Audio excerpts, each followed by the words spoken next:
திராவிட இயக்கம் என்பது அறிவு இயக்கம், அறிவுக்கு முக்கியத்துவம் கொடுக்கிற இயக்கம்.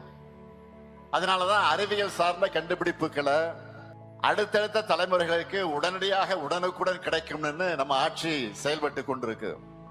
எடுத்துக்காட்டுக்கு சொல்றேன், 25 ஆண்டுகளுக்கு முன்னாடியே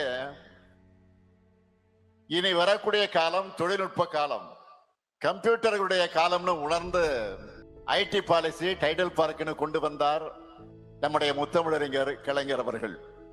அதனாலதான் நம்ம தமிழ்நாட்டை சேர்ந்தவங்க உலக அளவில் சாப்ட்வேர் ஃபீல்டில் டாப் பொசிஷன்ல இருக்காங்க. தமிழர்களான நாம எப்பவுமே கடந்த கால பெருமைகளையும் பேசுவோம், எதிர்கால பெருமைகளுக்காக உழைப்போம். ஒருபோதும் போலி பெருமைகளை பேசி தேங்கிட மாட்டோம். அதுக்கு எக்ஸாம்பிள் தான் இந்த விழா.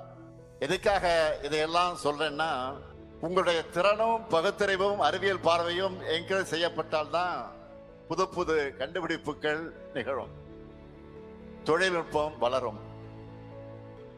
மனித இனம் நெருப்பையும் சக்கரத்தையும் கண்டுபிடிச்ச காலத்திலேயே இது போதும், இவ்வளவுதான் நமக்கு தெரிஞ்சதுன்னு சுணங்கி இருந்தா, இப்போ விண்வெளியில ஆராய்ச்சி செய்யப்பட்டிருக்கக்கூடிய அளவுக்கு சாதனைகளை படிச்சுக்கிட்டு இருக்க முடியுமா? நிச்சயம் முடியாது.